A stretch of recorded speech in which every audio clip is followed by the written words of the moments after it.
I'm giving a presentation about wallet technologies. This is part 3 out of 3. The previous parts were about private keys and HD wallets, and I basically started doing this because I wanted to get all the people that are in Bitcoin now, which are early adopters, a bit familiar with the terms and the technologies that they have to deal with right now, and that hopefully in the future will be more or less abstracted away into nice looking products. So part 3 is Multisig. I have to be really close to the mic like this. So what is Multisig? Multisig is a technology defined in a few BIBs. BIBs are the documents that Bitcoin core developers use to describe new functionality that's been added to Bitcoin. Multisig was actually the first thing ever described in a BIB. So the first BIBs are actually about Multisig. One is BIP 11, and then the other one that's important is BIP 16. And in between are a few others, but they're more like things that just define some extra things that were already there that also go well with the Multisig stuff. So Multisig, the basics. You've just heard a presentation about payment channels and escrow services, and they all involve Multisig. So maybe the presentations would have been switched around better, but it doesn't matter. I'll go through the basics and then go through a few use cases. So basics of Multisig.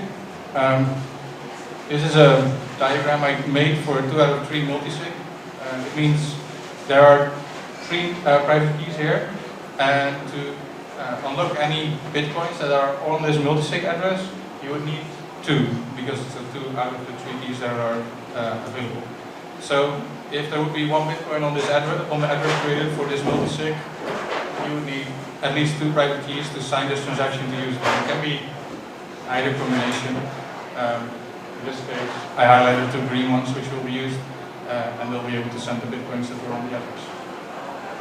You can use up to, well, between 1 and 16 keys. So this is an example for 3 out of 4, but you could go as crazy as 11 out of 16 for some weird ass models. So example, 4 keys, 3 are needed. So if you want to pay, you need, for example, these 3 keys. They would all sign the transaction, and you can send your bitcoins away. So the schoolbook example of Multisig, the one that everyone came up with when they basically downloaded this technology, is escrow services, which means 2 people are having some deal, but they don't really trust each other, and they need someone to be the intermediary to help them out if they have a conflict. So for example, Alice and Bob. Bob has a car, Alice wants to buy her car, classic example for this. Now, they want to make a deal where if Alice buys the car, within a week the car completely breaks down, Bob doesn't get his bitcoins. Sounds fair to me. But, I mean, Alice doesn't trust Bob, and Bob doesn't trust Alice, so they have a problem. I mean, if she gives him the money and the car breaks down after an hour, she's screwed. If she waits a week with giving him the money, but she doesn't really give him the money, Bob is screwed. So they get a third party involved, which is Mr. Saint. And Mr. Saint will be the arbiter, the mediator, referee, whatever you want to call it. After a week, he will decide if they can't get out of this conflict themselves. He will help them out and say, okay, the car really broke down, so Alice gets her money back, or the car didn't break down, or Alice rode it into a tree, and Bob just gets his money. So we use it 2 out of 3 here. So out of these 3 people, 2 people need to agree with each other on who gets the bitcoins eventually. So either Alice and Bob are just going to have a normal deal, the car didn't break down, there's no dispute, and together they just sign the transaction, the money goes to Bob eventually, everyone is happy. Alternatively, if the car does break down, but Bob is being an ass and he doesn't want to give her money back, after a week she goes to Mr. Saint, and Mr. Saint looks at the car and there's barely anything left of the car, so he says, okay, you should have your money back because you're right. A little weakness in the scheme is that if Bob knows Mr. Saint, or Mr. Saint is a bit evil, and he's Mr. Not So Saint, he goes to Mr. Saint and he says, like, you know what, if we split these bitcoins, even though her car just broke down, then we both get half her bitcoins, and we don't really care what happens to her. Could happen. Especially, I mean, the more anonymous you are, the easier it gets, or in your mind, the easier it gets to scam someone out of his bitcoins, because you don't really know the person, and there's a small chance that they'll find you. I mean, with a car, it's not that hard to find this dealer back. But with something you buy online, it might be really hard to find the person back which you had this transaction with. So, if you want to, for a car, you might just trust one person. If you're doing bigger deals, more bitcoins at stake, or you have even less trust in this Mr. Saint guy, you might want to get someone else involved, like another person that also will check the car after a week. So we found Mr. Right, and we've changed the multisig to 2 out of 4, and this doesn't work, because now Mr. Saint and Mr. Right can go together and take all your bitcoins, which would suck, and we still have the same problem where Bob could work together with either one of them. So it needs more than 2 signatures here instead of just the 2 that we started out with. So different model. We take a 4 out of 6, but instead of having 1 key, Alice and Bob both have 2. This means that if everything goes well, they don't need these guys. They can just together settle, the money goes to Bob, everyone is happy. But if the car breaks down, Alice can go to both these guys. There will be 2 people watching at this car. So for example, both Alice and Bob could choose one person to be part of this. So Alice would choose Mr. Saint, and Bob would choose Mr. Right, and there's 2 people who have a say in what's going to happen. Sounds like a good deal, with a minor detail. This looks really good. If Mr. Saint and Mr. Right don't agree with each other, then you only have 3 signatures, not the 4 that you need. So your coins would be locked and you would still be screwed. I mean, Alice doesn't get her coins back, Bob doesn't get his coins, so it still sucks. Luckily, we can go up to 16 signatures, so we'll add Mrs. Justice to this pile, and we change it to a 4 out of 7. So now they could still settle together, but if they don't, they have to at least convince 2 of these guys to agree with them. And because it's not an equal amount, at least there will be one side winning in this case. So that's Escrow. You can make it as crazy as you want, and to be honest, I've never used an escrow service. I guess I don't distrust people enough. But there's a lot of people who do. There's a lot of platforms already with Bitcoin that have escrow. Many of them are automated, so these persons that are on this side of the thing, they don't really have to do anything as long as everything goes right. In this case, for example. Like these people are never involved. You go to a website, you say, okay, we need someone to be a mediator. You pick someone with a high reputation on that website and go. And it's all fine until something goes wrong, and then this guy has to start working because he has to start checking if what happened to the deal. What most of the time happens in these models is that you pay a small fee for these guys to be involved. Or actually, you pay for every person that you want to add. So if you want to go for having 3 people, you have to pay more. So you're either having to pay more for your car if you need more trust, or you're getting less from your car sealed because you need to. Again, very fitting with the previous presentation. Another case of multisig where this technology has the potential to do great things. So, Alice is a viewer of a video stream online, and Bob is the streamer, and Bob wants Alice to pay whenever she watches his stream, but he wants her to pay for every minute, more or less. So if Alice watches for 50 minutes, she has to pay 50 times whatever the amount per minute is. And Bob also wants this model because people aren't willing to pay her for a monthly subscription, but they would be willing to pay for just watching whenever they want to, and when they stop, they don't have to pay anymore. So they create a multisig address, 2 out of 2, which means any bitcoins that go into this address to do anything with these coins, they both have to agree on something, because you need both their signatures to do anything there. Now, Alice put 1 Bitcoin into this multisig address, which means he basically puts 1 Bitcoin at the mercy of both of them. With a small exception, they create a refund transaction with something called unlock time. And what it comes down to is they make a transaction which from that address sends back the Bitcoins to Alice again. So she gets all her Bitcoins back. But they add this unlock time thing of adding a 1 day, which means this transaction can't be spent until 1 day in the future. So for 24 hours, these coins are locked in this address. After 24 hours, you can take the coins back out of this address. And in those 24 hours, they'll have to work together to do anything with those coins there. So what allows that is they could, for example, say, okay, we take these coins, we send a tiny amount, 0.0006 to Bob, and we send the other amount back to Alice, because this is the first minute that Alice is watching. She has to pay this amount per minute. So it would be great as a transaction, but instead of sending this into the network and it settles and everything is done, they just sign it and they hold on to it. Now the next minute comes, he wants to watch another minute of the stream. They increase the amount of this transaction to 12. Increase the other side because it needs to match the 1 BTC total. And they can keep doing this as long as she keeps watching. But if at some point, I don't know, her internet dies, or she's just done watching, or the show ends, whatever you want, I don't know, after X amount of minutes, they've come to this point where she says, okay, I'm done with this, or whatever. Even if her internet dies, this still settles nicely.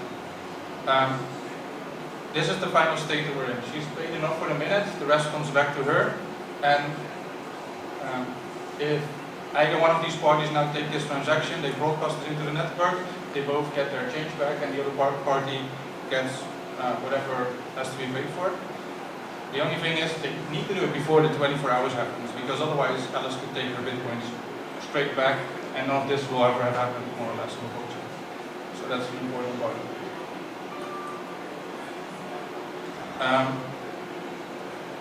This is basically the basics of a micropayment channel. So how it's been thought of, I think, a few years back. Not a lot has happened with it so far. There's actually one app where you can stream using micropayments called streaming.io, and you pay per minute.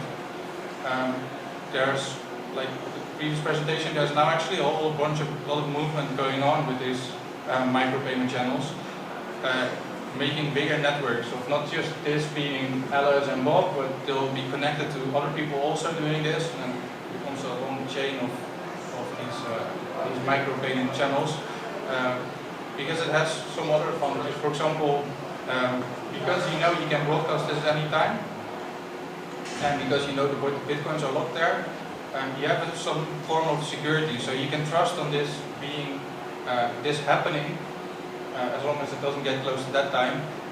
So you have more or less 0-second confirmation times, because you don't need to wait for confirmation to happen. So that's what's happening now with Lightning Network, and there's a whole bunch of things going on. But the biggest one to watch out for, I think, is Lightning Network, especially considering the people that are behind that are, I think, rather smart. It has potential to, for example, take some stress off the Bitcoin network. If you have a big network of this, you could do more transactions without having to put them actually into the blocks. Or also, I really think the streaming thing is really cool. I mean, I love to pay streamers, but I hate paying them €5 a month when I sometimes don't watch them at all. So paying per tick is great. So the third application of Multisig, which I think most people have also at least heard of somehow, is co-signing or Oracle. There's also something that Blocktrail does by default in a wallet, and it means that all the addresses in your wallet are a 2 out of 3, where Blocktrail has 1 key, or so-called co-signing key, and the user has 2 keys, a primary key and a backup key, and he puts the backup key safely in a vault, never touches it, and you can just leave it there forever, hopefully. And the primary key he actually keeps using actively. So in case of Blocktrail going away, I don't know, meteor hitting or headquarters when we're all there, I don't know, me becoming really greedy, something weird, you never know. You can take both your keys, and you have two keys, which is what you need to get access to your coins. And you can just get all your coins out, walk away. Blocktrail doesn't have to be involved at all anymore. So because that backup key is in your vault, you are always the one that is in full control of your coins. Blocktrail never really has access because we only have one key. And you can always walk away if it's necessary for whatever reason that might be. Now, most of the time, I'm standing here, as far as I know, because my phone isn't making any noise, our servers are running. So it should be fine to just use our co-signing servers and do transactions without having to go to your vault to get the second key. You can just, whenever you want to do a transaction, or whenever your wallet wants to do a transaction, you build a transaction, your key signs it, and it will send it to the Blocktrail server and basically request like, hey, can you co-sign this from me and send it into the Bitcoin network? And most of the time our API will just co-sign it, send it into the network, and everything is fine. Except we could apply some extra stuff to this. We could, for example, add some restrictions so that we count how much Bitcoins you're spending every day. And if for the current day you're exceeding a certain limit that you've configured, we could say like, okay, we're not going to co-sign this, we're going to hold it back. So for an exchange it could be really awesome, because an exchange could have 1,000 Bitcoins in its wallet, because it needs to do withdrawals every the whole day. But it could set its limit to 50 an hour or something. If they get a hacker into the server, he can't get more Bitcoins out than those 50 for that hour. And then he has to wait another hour for the next 50, and then wait another hour for the next 50. And the same for if you put a daily limit, you can again, there's certain restrictions there. So, I mean, if you get hacked as an exchange, it's going to hurt. But at least with this, you can sort of reduce the damage a little. There's other restrictions you can do. You can whitelist IPs, so that if someone gets your private key, at least the only place you can spend them from is from your server. You can whitelist receiving addresses, so you could build up a list of the only addresses where Bitcoins are allowed to go to. Then we'll only send them there, and if you want to send to a different address, we'll just block the transaction for you. You can add 2FA, so every transaction your exchange does could require 2FA of your manager, for example. And you can build a big skill switch, so that if you do know that something is going wrong and everything is, a hacker is empty in your system, you hit the big skill switch, everything gets blocked for an hour or a day or whatever. And you have some time to figure out what's going on. All this means we have some form of control over your coins. We can't access your coins, but we can restrict how you spend your coins. Except that as soon as you grab your backup key from your vault, those restrictions don't apply anymore, because Blocktrail is not part of this transaction. So it's only for your day-to-day things there where Blocktrail can apply restrictions, but during an emergency you can still get them out.